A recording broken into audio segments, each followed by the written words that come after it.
안녕하십니까? 네. God is good all the time.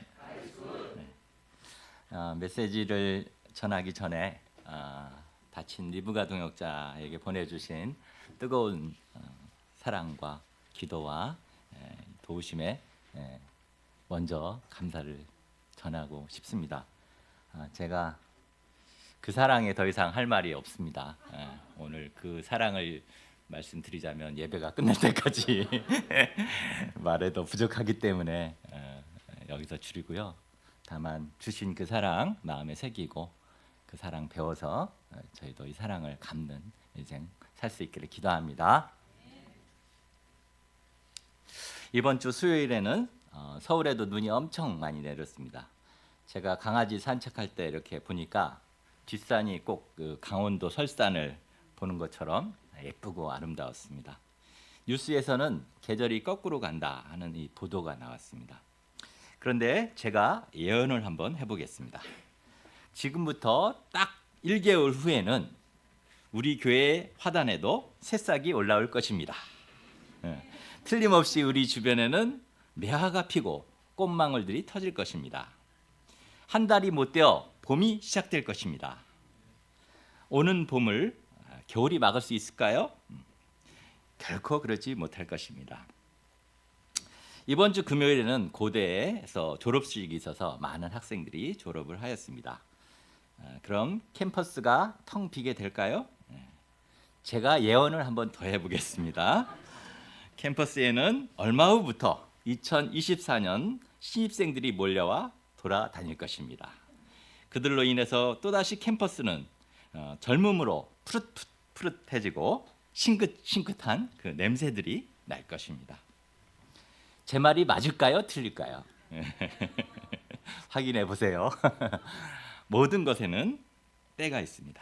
특별히 시작의 때는 우리에게 새로움과 설렘을 줍니다.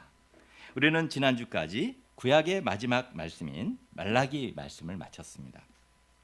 이제 새로운 시작, 신약을 먹고자 합니다. 2024년 봄학기 복음서의 처음 시작이었던 마가복음을 통해서 저희가 새롭게 예수님을 만나고 새로워지는 한 해가 될 수 있기를 기도합니다. 오늘 말씀의 요절은 마가복음 1장 15절입니다. 함께 읽고 제가 기도하고 시작하겠습니다. 시작. 이르시되 때가 찼고 하나님의 나라가 가까이 왔으니 회개하고 복음을 믿으라 하시더라. 주님 감사합니다. 일주일을 또 정신없이 살다가 이렇게 주님께 참 예배 드리러 이 자리에 나왔습니다. 주님 저희의 부족한 것은 참 씻으시고 주님 저희의 마음을 받아주시고 또 귀한 생명의 말씀으로 채워주십시오. 이 시간 성령께서 이 귀한 마가복음 말씀 가운데 임하여 주시고 저희에게 한 말씀을 말씀하여 주시기를 기도합니다. 예수님 이름으로 기도합니다. 아멘. 말씀을 살펴보기 전에 마가복음에 대해서 알아보겠습니다. 마가복음은 마가가 AD 65년에서 70년 사이에 쓴 복음서입니다. 복음서 중에서 가장 빨리 쓰여졌고 가장 짧은 복음서입니다. 그러면 마가는 누구일까요? 마가는 예수님의 12제자가 아닙니다. 그의 어머니 마리아는 신실한 믿음의 사람으로 그의 집을 오픈하여 예수님과 제자들을 섬겼습니다. 그의 외삼촌은 우리가 잘 알고 있는 그 바나바입니다. 예수님의 최후의 만찬이 이루어진 곳이 어디입니까? 바로 마가의 다락방입니다. 또 예수님이 부활 승천하신 후 120명이 모여서 기도하던 장소가 있었습니다. 거기도 바로 마가의 다락방이었습니다. 120명을 수용할 정도의 집이었으니 마가의 집은 꽤나 부유했던 것 같습니다. 그는 부유하게 자라서였는지 두려움이 많고 연약하였습니다. 예수님이 잡히실 때 그는 혼니부를 두르고 따라가다가 잡히자 혼니부를 버리고 누드의 몸으로 주랭랑을 쳤습니다. 또 바울과 전도여행 중 힘들다면서 중간에 집으로 도망갔습니다.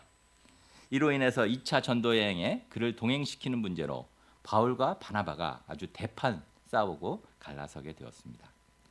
이렇게 연약한 그였지만 베드로의 도움으로 그는 거듭나게 되었고 신앙의 동역자로 변화되었습니다. 그래서 베드로의 영적 아들이라 불리었고 마가복음은 베드로의 말씀을 토대로 쓰여졌기 때문에 별명이 베드로복음 이렇게 불리고 있습니다. 변화된 그는 복음 역사에 헌신하여 바울도 동역자로 인정하였고 말년에는 그는 알렉산드리아 교회를 세우고 이집트에서 선교하다가 순교했다고 알려져 있습니다. 그는 마가복음을 로마에서 지은 것으로 알려졌는데 그가 로마에 있을 때가 바로 네로 황제의 그 기독교 박해가 아주 심할 때였습니다. 수많은 사람들이 잡혀서 십자가형을 당하고 사자굴에 던져졌습니다. 그런데 연약했던 그가 그런 로마에서 죽을 수 있는 위험 가운데 마가복음을 쓰고 고난받는 성도들을 위로했다는 그 자체가 놀랍습니다. 마가가 어떻게 이렇게 변화될 수 있었을까요? 그가 쓴 마가복음에서 그 비밀을 찾아낼 수 있기를 기도합니다. 제1장 복음의 시작 1절입니다. 1절을 보십시오. 하나님의 아들 예수 그리스도의 복음의 시작이라. 마가는 마가복음의 첫 구절을 하나님의 아들 예수 그리스도의 복음의 시작이다 이렇게 시작하고 있습니다. 마가복음의 첫 문장을 이렇게 쓸 때 마가의 손과 온몸은 감격과 놀람으로 떨었을지 모르겠습니다. 왜냐하면 이는 정말 놀라운 소식이었기 때문입니다. 이 시작은 어느 날 갑자기 이루어진 것이 아닙니다. 창세기 이후 수백 년, 수천 년의 세월 동안 준비되어져 온 것입니다. 또 예수님이 이 세상을 심판하러 오실 때까지 이 말씀은 수많은 자들에게 생명과 기쁨을 줄 말씀이 되기 때문입니다. 복음이라는 말은 한자로 한번 PPT 보여주실래? 복음 아시죠? 복복자에다가 소리 음자, 복된 소리, 복을 주는 소리 이런 말이죠. 우리말로는. 또 영어로는 굿뉴스, 좋은 소식 이런 얘기고요. 원어 헬라어 원어로 보면 유앙겔리온인데 이것은 뜻이 기쁜 소식이라는 말입니다. 이는 원래 로마 황제가 태어났을 때 또는 전쟁에서 이겼을 때 쓰는 말이었습니다. 백성들의 운명은 통치자에 의해서 결정되기 쉽습니다. 그래서 사람들은 혹시나 하는 마음에 다음 황제 때는 뭔가 달라질 것을 기대하는 마음으로 이 복음이라는 말을 썼습니다. 또 전쟁의 승패는 한 나라가 죽고 사는 문제였기 때문에 승리가 얼마나 절실했겠습니까? 그래서 승리했을 때 유앙겔리온, 기쁜 소식 이렇게 쓴 것입니다. 그러나 이러한 복음은 정말 복음이 됩니까? 기다리던 사람이 지도자가 되면 혹시나 기대해보지만 역시나 하는 경우가 대부분입니다. 또 전쟁의 소식은 이긴 편에서는 기쁨이 되지만 진 편에서는 쓰라린 아픔이 됩니다. 오늘날에도 사람들이 기뻐하는 복음이 많이 있습니다. 사모님들은 어느 날 마트에서 필요한 물건이 1+1 이렇게 전단지가 오면 오예 하며 기뻐할 것입니다. 아이들이 학교에서 아주 탁 좋은 점수 100점을 탁 받아오면 그것도 유앙겔리온 기쁜 소식입니다. 요즘 그 힘들다는 취업에 합격했다는 소식을 들은 사람도 유앙겔리온입니다. 그러나 세상의 모든 기쁜 소식들은 일시적이고 부분적이고 상대적입니다. 죽음과 함께 다 사라지게 되며 그것을 얻지 못한 사람에게는 슬픔이 됩니다. 그러나 하나님이 준비하시고 주시는 복음은 어떠합니까? 하나님이 주시는 복음은 죄와 어둠, 운명과 죽음의 그늘에서 신음하고 고통하며 좌절하고 절망하는 모든 인간에게 주시는 복된 소식입니다. 그것은 운명과 죽음에서 구원과 자유, 영생과 하늘의 산 소망을 약속해 주시는 기쁜 소식입니다. 인간은 누구나 스스로는 해결할 수 없는 죄와 질병, 운명과 죽음이라는 인생 한계를 안고 살아갑니다. 사람들은 각자 그러한 인생의 문제들로부터 벗어나고자 몸부림치며 방황합니다. 그러나 벗어날 수 없어 신음하고 고통하며 낙심하고 절망합니다. 그런데 예수 그리스도의 복음의 시작으로 죄인들이 사죄의 은혜를 얻을 수 있게 되었습니다. 귀신 들린 자들이 고침을 받고 자유를 얻게 되었습니다. 운명과 죽음의 그늘에 앉아있는 자들이 빛을 얻고 허무와 절망의 자리에서 일어나게 됩니다. 그래서 이 복음은 어떤 사람에게도 큰 기쁨이 됩니다. 큰 은혜가 됩니다. 죽음도 이 기쁨을 빼앗을 수 없습니다. 어떤 불행도 이 기쁨을 빼앗을 수 없습니다. 이 복음이 드디어 인류에게 시작되었습니다. 예수님으로 말미암아 이 복음이 내게도 임할 수 있게 되었습니다. 제2장 주의 길을 준비하는 세례 요한 2절에서 8절입니다. 2절 3절을 보십시오. 선지자 이사야의 글에 보라 내가 내 사자를 내 앞에 보내노니 그가 내 길을 준비하리라. 광야에 외치는 자의 소리가 있어 이르되 너희는 주의 길을 준비하라. 그의 오실 길을 곧게 하라. 기록된 것과 같이. 복음은 어느 날 갑자기 이루어진 것이 아닙니다. 창세기 3장 15절에 예고된 것을 기준으로 생각해 본다면 거의 4,000년 동안 준비되어 왔습니다. 하나님은 아브라함을 비롯하여 많은 하나님의 종들과 삶과 이야기를 통해서 그리스도에 대해 말씀하여 주셨습니다. 하나님은 충분히 예고하셨고 철저하게 준비하셨습니다. 구약 39권은 모두 그리스도에 관한 약속을 담고 있습니다. 처음에는 다소 흐릿하게 예고되었지만 시간이 지날수록 더욱더 선명하고 구체적으로 알려졌습니다. 마침내 세례 요한을 먼저 보내심으로 복음 역사를 최종 준비시키셨습니다.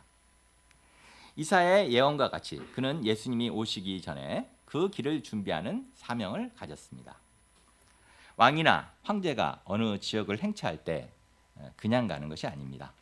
신하가 미리 가서 잘 쓸고 닦고 준비를 합니다.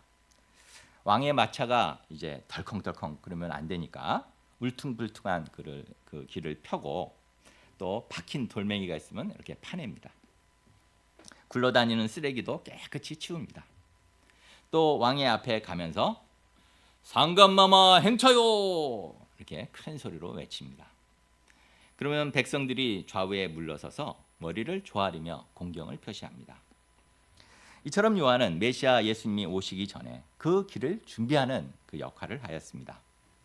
그렇다면 요한은 어떻게 길을 준비하였습니까? 4절을 보십시오.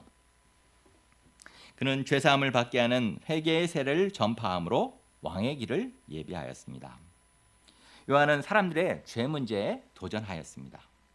왜냐하면 죄가 그리스도의 오실 길을 막는 장애물이 되기 때문입니다.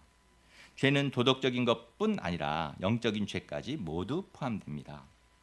당시 먹고 사는 현실의 문제와 물질 문제에 매여 영적인 것에 관심이 없는 사람들, 하나님의 사랑에 대한 회의와 불신으로 마음이 꼬여 있는 사람들, 로마에 대한 미움과 분노로 증오심에 사로잡혀 있는 사람들, 형식적이고 외식적인 종교 생활로 감사와 기쁨을 상실한 사람들, 오랜 죄의 습관과 쾌락에 빠져 헤어나지 못하는 사람들 등등 많은 사람들에게 세례 요한은 회개하도록 도왔습니다. 이렇게 요한이 회개의 메시지를 분명히 전하였을 때 그들은 어떻게 하였습니까?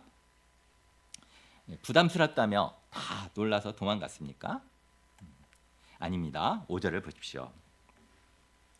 온 유대 지방과 예루살렘 사람이 다 나와 자기 죄를 자복하고 요단강에서 그에게 와 세례를 받았습니다.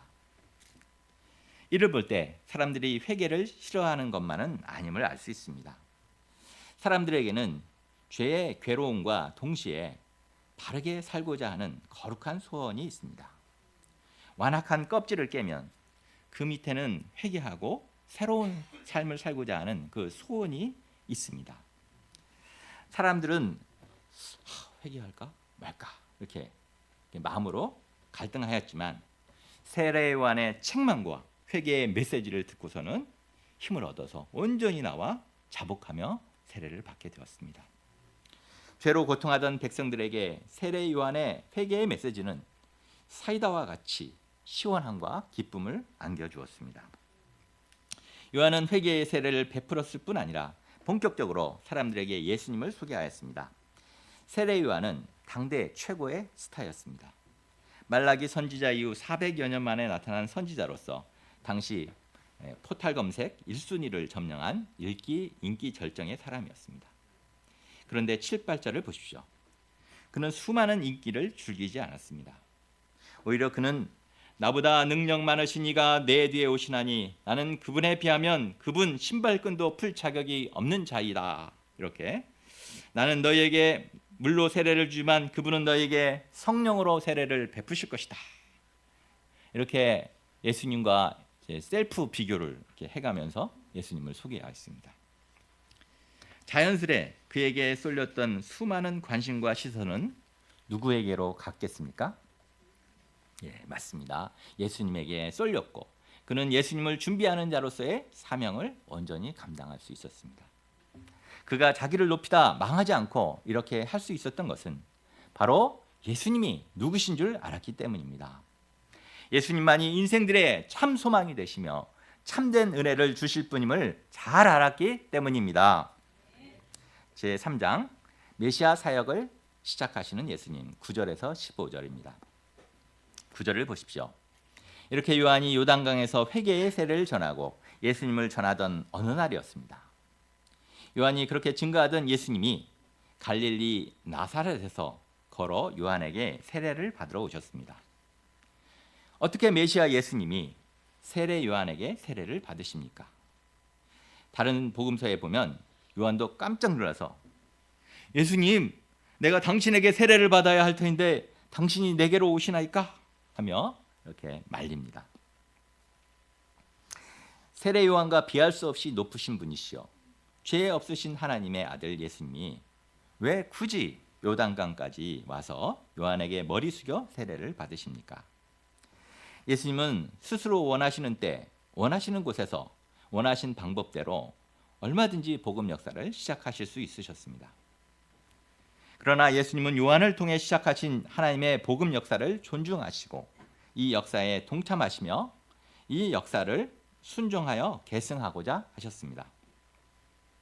또한 아무 죄가 없으신 예수님이 세례를 받으심은 장차 죄 없으신 예수님이 인류의 모든 죄를 안고 십자가에 죽으실 것에 대한 예표입니다. 이러한 예수님을 하나님은 기뻐하셨습니다. 예수님이 세례를 받으시고 곧 물에서 올라오실 때 하늘이 갈라졌습니다. 인간의 범죄 이후 하늘은 닫혀 있었습니다. 매년 대속죄일에 한 번 열릴 뿐이었습니다. 그러나 이제 예수님으로 인해 하늘의 문이 열리고 예수님을 통해 하나님과 언제나 소통할 수 있게 되었습니다. 또 성령이 비둘기같이 예수님께 내려왔습니다. 성령께서 이제 죄로 깨졌던 인간과의 관계를 평화의 관계로 회복시켜 주신다는 것입니다. 또 하늘로부터 너는 내 사랑하는 아들이라 내가 너를 기뻐하노라 하시는 소리가 들려왔습니다. 하나님은 공개적으로 예수님이 친히 그의 아들이요 그리스도이심을 선포하셨습니다. 이 세례식은 실상은 하나님이 열어주신 메시아의 대관식이었습니다. 그러므로 하나님이 인치신 예수님 이외에 다른 누구도 우리의 그리스도가 될 수 없습니다. 성령을 받으시고 하나님의 인정을 받으신 예수님만이 우리의 유일한 그리스도가 되십니다. 12, 13절을 보십시오. 성령이 곧 예수를 광야로 몰아내신지라 광야에서 40일을 계시면서 사탄에게 시험을 받으시며 들짐승과 함께 계시니 천사들이 수종들더라. 놀랍게도 예수님은 메시아의 대관식을 마치자마자 광야로 쫓기듯 몰려가셨습니다. 더 놀랍게도 그 주체는 성령님이셨습니다. 왜 성령님이 예수님을 광야로 몰아내셨을까요? 왜 예수님이 거기에서 시험을 받으셔야 했을까요? 예수님이 메시아의 사역을 시작하려면 사탄의 시험을 이기셔야 했기 때문입니다. 인간의 불행은 에덴 동산에서 첫 번째 사람 아담이 사단의 시험에 패함으로 시작되었습니다. 그러나 예수님의 사역은 사단에게 패하여 잃어버린 낙원을 인간에게 회복시켜 주기 위한 사역입니다. 예수님이 이 사역을 시작하려면 먼저 사단의 시험을 이겨야 합니다. 사단의 시험을 이길 때 비로소 복음 역사가 시작될 수 있기 때문입니다. 또한 이를 통해서 예수님은 인간의 연약함을 직접 경험하시므로 인간의 모든 상황과 형편을 누구보다도 잘 이해하고 도우실 수 있었습니다. 이렇게 세례 받으시고 시험을 이기신 예수님은 드디어 공생애를 시작하십니다. 14절을 보십시오. 때는 요한이 잡힌 후였습니다. 당시 헤로드 왕이 동생 빌립의 아내를 빼앗았습니다. 다른 사람도 아니고 왕이 이렇게 하다니 얼마나 부도덕한 일입니까? 사람들은 쉬쉬했지만 세례 요한은 사정없이 이를 책망하였습니다. 회개하시오! 그러자 헤롯은 요한의 입을 틀어막기 위해 그를 옥에 가두어 버렸습니다. 나중에는 목을 베기까지 하였습니다. 요한은 당시 어두운 시대를 비추는 등불로서 백성들의 정신적, 신앙적 지주였습니다. 그런데 요한이 잡힘으로 의가 불의에 짓밟히고 희망의 등불이 꺼져버렸습니다. 백성들은 절망과 분노로 치를 떨었을 것입니다. 이때 예수님은 어떻게 하셨습니까? 분노하는 백성들을 규합하여 백성들은 분노한다. 헤롯 정권은 선지자 타람을 즉시 중지하라! 중지하라! 이렇게 데모를 벌였습니까? 아니면 예루살렘 거리를 삼보일배하며 비폭력 저항 운동을 주도하였습니까? 아닙니다. 예수님은 이때 조용히 갈릴리로 물러가 하나님의 복음을 전파하였습니다. 이런 모습은 너무나 연약해 보입니다. 사람들의 요구에 부합되지 않아 보입니다. 그러나 예수님께서는 진정으로 싸워야 할 대상이 무엇인지 잘 알고 계셨습니다. 예수님은 혈과 육의 싸움을 싸우지 아니하시고 복음으로 사단과의 영적 싸움을 싸워야 함을 아셨습니다. 예수님은 어려운 시대에 복음으로 도전하셨습니다. 이는 복음만이 인생들의 근본 문제를 해결하고 시대 문제를 해결할 수 있기 때문입니다. 그러면 예수님께서 전하신 첫 메시지가 무엇입니까? 15절 말씀 다 같이 한번 읽어보시겠습니다. 시작. 때가 찼고 하나님의 나라가 가까이 왔으니 회개하고 복음을 믿으라 하시더라. 첫째, 때가 찼다고 하십니다. 때가 찼다는 것은 영육간에 씻지 않아서 내 몸에 그 때가 가득하다는 말일까요? 아니면 몇 시 몇 분을 가리키는 시간적 개념입니까? 아닙니다. 영어로는 The time has come 이렇게 나와 있습니다. 즉 하나님께서 정하신 때, 즉 하나님께서 오랫동안 준비하신 구속 역사에 바로 그 시간이 이르렀다 하는 것을 말합니다. 예수님이 오심으로 드디어 인류는 그렇게 기다리던 은혜 받을 만한 때, 구원의 날이 도래하게 된 것입니다. 둘째, 하나님의 나라가 가까이 왔다. 여기서 하나님의 나라는 한국, 일본과 같은 영토의 개념이 아닙니다. 이는 영어로는 이제 저기 나오죠. 킹덤, 킹덤으로서 그 통치권을 이야기합니다. 즉 나라를 누가 다스리고 통치하느냐 하는 의미입니다. 인간은 사단의 유혹에 넘어가 하나님께 불순종함으로 사단의 통치 아래 놓이게 되었습니다. 사단이 다스리는 세상에 사는 사람들의 모습이 어떠하였을까요? 사단이 이제 여러분의 대통령이 되시고 왕이 돼서 다스렸으면 어떻겠습니까? 어둠과 슬픔, 고통과 눈물이 끊이지 않을 것입니다. 불의와 부정부패가 난무합니다. 사단이 다스리는 곳은 아무리 환경이 좋아도 지옥입니다. 예수님이 오시기 전에 세상은 좋든 싫든 이렇게 사탄의 다스림을 받아야 했습니다. 그러나 예수님께서 오심으로 새 세상이 열리게 되었습니다. 예수님은 우리를 다스리시되 은혜와 진리, 사랑과 평화로 다스리십니다. 예수님이 다스림을 받는 곳에는 생명과 평강의 강이 흘러 넘칩니다. 예수님께서 내 마음을 다스리실 때 모든 어둠과 슬픈 운명이 물러가고 하나님 나라가 내 마음속에 이루어지게 됩니다. 또한 죄사함을 덧입고 영원한 하나님 나라에 살게 되므로 영원한 평강이 임하게 됩니다. 네로 시대의 그 혹독한 박해 속에서도 신자들이 기뻐하였고 수많은 역경에서도 바울이 기뻐하였고 죽음 앞에서도 복음을 놓을 수 없었던 것은 바로 예수님을 통해서 주신 이 하나님의 나라가 그들의 심령 가운데 임하였기 때문입니다. 이처럼 예수님으로 인해 하나님의 나라가 가까이 왔습니다. 얼마나 가까이 왔냐면 영화로 보니까 at hand, 그죠? at hand. 뭡니까? 손을 뻗으면 닿을 수 있을 만큼. 그제는 너무너무 멀었잖아요. 그죠? 누구나 손을 뻗으면 닿을 수 있을 만큼 하나님 나라가 가까이 왔다는 것입니다. 그러면 어떤 사람에게 이 하나님의 나라가 임하게 됩니까? 셋째, 회개하라. 주님은 요한과 똑같이 먼저 회개하라고 하십니다. 회개가 무엇입니까? 회개란 하나님 앞에 자신의 죄를 고백하고 애통하며 탄식하시는 것입니다. 그리고 그 마음을 돌이켜 하나님께 나아가는 것입니다. 세상을 향한 마음에서 하나님께로, 자기 중심적인 생활에서 하나님 중심적인 생활로 방향을 바꾸는 것입니다. 회개할 때 진노의 자식에서 하나님의 자녀가 될 수 있고 어둠의 자식에서 빛의 자녀가 될 수 있습니다. 어느 기독교 사상가는 회개는 천국의 문을 여는 열쇠이다, 이렇게 말했습니다.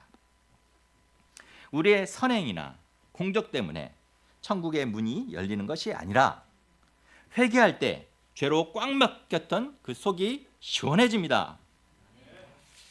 그런데 많은 사람들이 회개 없이 복음만 믿으려고 합니다.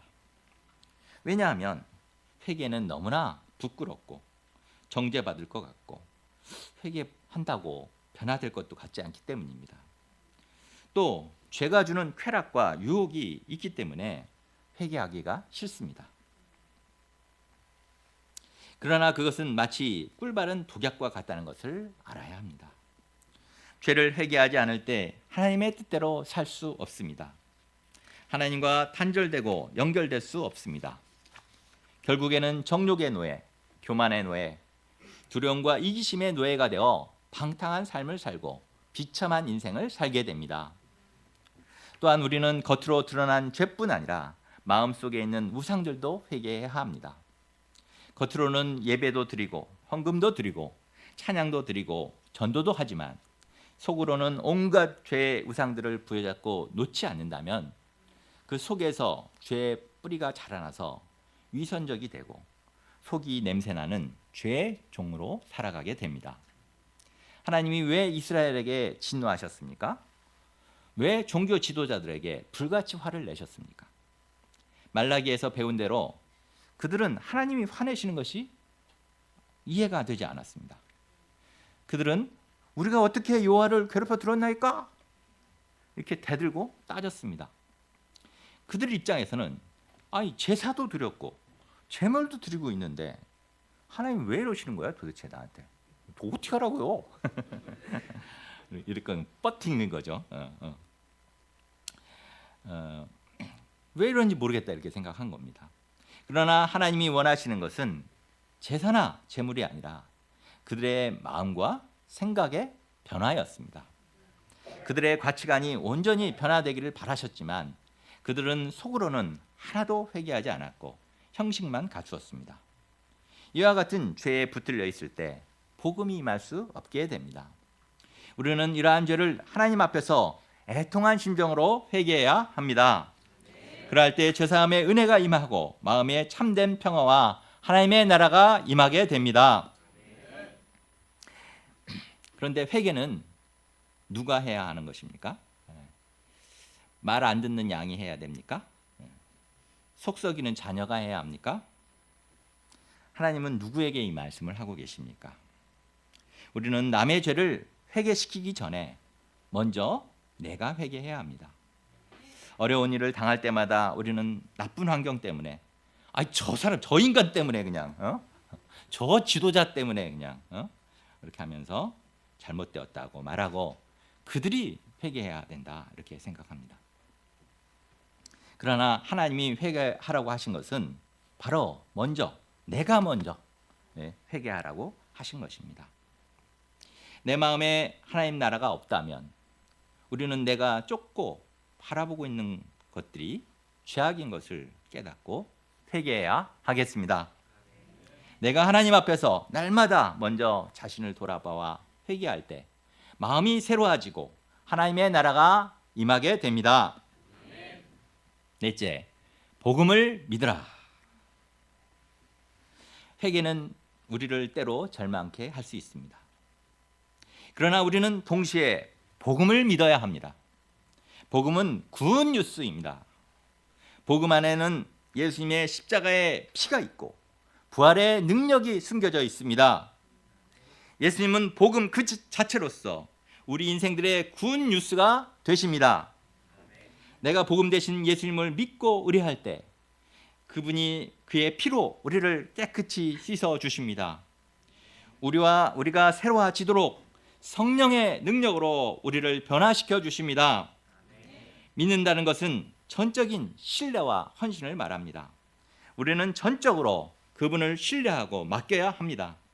내가 내 삶을 책임지고자 내가 주인 되고자 하는 마음을 포기하고 복음 대신 예수님을 전적으로 믿고 맡길 때 하나님의 은혜의 세계가 펼쳐지고 삶의 변화와 열매가 맺혀지게 됩니다. 저는 올해 2월 29일자로 32년 6개월 동안의 교직 생활을 마치고 은퇴자가 됩니다. 은퇴는 제2의 인생이라는 말을 신조 삼아서 저는 은퇴 후에 해야 할 많은 일들을 버킷리스트로 적어서 놓았습니다. 농사도 짓고 낚시도 하고 자전거 전국 일주도 해보고 악기도 배우고 목공도 배우고 여행도 많이 다니고 블로그도 해보고 100대 명산 종주도 해보고 AI나 변화될 세계에 대해서 공부도 하고 작은 사업도 해보고 평생 안 해본 것들을 경험해보고 독서도 해보고 등등등 아주 해야 할 일이 산더미처럼 많아 보였습니다. 저는 당장 꿈을 실행해 보고자 전기 자전거를 하나 새로 마련하였습니다. 그리고 아내와 탈 요량으로 아내에게 자전거를 연습시키려고 하였습니다. 그런데 아내가 연습을 하다가 주차장에서 넘어졌습니다. 처음에는 타박상쯤 생각하고 막 웃었는데 사진을 찍어보니 뼈가 그것도 고관절이 부러져 있었습니다. 게다가 뼈가 깊숙이 다른 뼈를 파고 들어가 있었습니다. 이제 막 은퇴의 기쁨을 주기려는 순간에 왜 이런 시련이 오는가 심란한 마음이 들었습니다. 그런데 은퇴 전후의 일들을 생각하고 저를 돌아보니 제 중심에 하나님은 없고 오직 내 계획과 내 생각, 내 즐거움들로만 가득하다는 것을 깨닫게 되었습니다. 저는 한 번도 은퇴 후의 삶에 대해서 하나님께 묻지 않았습니다. 어느 날 은퇴 리스트를 옆에서 보던 딸이 영적인 것은 하나도 없네 하는 말을 했습니다. 저는 그건 기본이지 이렇게 말은 했지만 실제로는 많이 찔렸습니다. 저는 예수님을 따른다고 말은 했지만 여전히 저 중심적인 가치관과 제 기쁨과 세상 것들로만 가득 차 있는 자신을 보게 되었습니다. 주님이 왜 저를 여기서 멈추어 세우셨는지 깨닫고 감사하게 됩니다. 제가 회개해야 할 수많은 죄들이 있습니다. 음란과 이기심, 물질주의 등등 많은 죄들이 저를 붙잡고 있습니다. 그러나 그 무엇보다도 제 속에 하나님 없이 살고자 하는 죄악, 돌덩이처럼 깨고 싶지 않고 변화되고 싶지 않은 자기로부터 나온 가치관들이 저의 온갖 죄를 만들어내고 있음을 발견하게 됩니다. 주님 이 시간 가득한 저의 죄를 회개합니다. 여전히 변하지 않는 제 악한 가치관들을 회개합니다. 저를 깨끗게 하여 주시고 주님이 기뻐하시는 일을 중심에 두고 쫓는 가치관을 가진 자로 변화시켜 주옵소서. 제가 새롭게 하나님 안에서 하나님이 기뻐하실 만한 은퇴 생활을 계획하고 주님과 동행하는 삶을 삶으로 제 마음에 하나님 나라가 이루어지고 영적으로 새롭게 꽃피는 제2의 인생을 살아갈 수 있기를 기도합니다. 아멘. 결론입니다. 2024년 새로운 봄학기가 시작되는 때입니다. 그러나 우리가 겨울의 묵은 때와 같은 영육간의 많은 때 또 죄가 우리 안에 가득할 수 있습니다. 영육간의 죄의 때를 벗겨내고 새로워지려면 어떻게 해야 합니까? 회개하고 복음을 믿으면 됩니다. 저들이 봄학기 마가복음 말씀을 통해서 죄를 회개하고 복음 대신 예수님을 알아감으로 저희 내면에 충만한 하나님의 나라가 이루어지고 이 복음을 전하는 자들이 다 될 수 있기를 기도합니다. 기도하고 마치겠습니다. 사랑하는 충만하신 주님 감사합니다. 정말 이 사단과 악이 다스리던 이런 시대, 아무 희망과 좀 이 기쁨을 찾을 수 없던 참 사단의 세계에 살던 저희들을 불쌍히 여기셔서 참 예수님을 보내어 주시고 참 이 그리스도를 통한 복음을 허락하여 주셔서 감사합니다. 저희들이 참 이 주님의 참 앞에 나가기를 원합니다. 저희들이 정말 이 주님 앞에서 살기를 원합니다. 저희 회개하고 저희들이 복음, 주님의 복음을 붙들므로 저희가 정말 하나님의 다스림을 받고 하나님의 나라에 살며 또 이 복음을 전하는 귀한 삶 살 수 있도록 주님 축복하여 주시옵소서. 감사하고 예수님 이름으로 기도합니다. 아멘.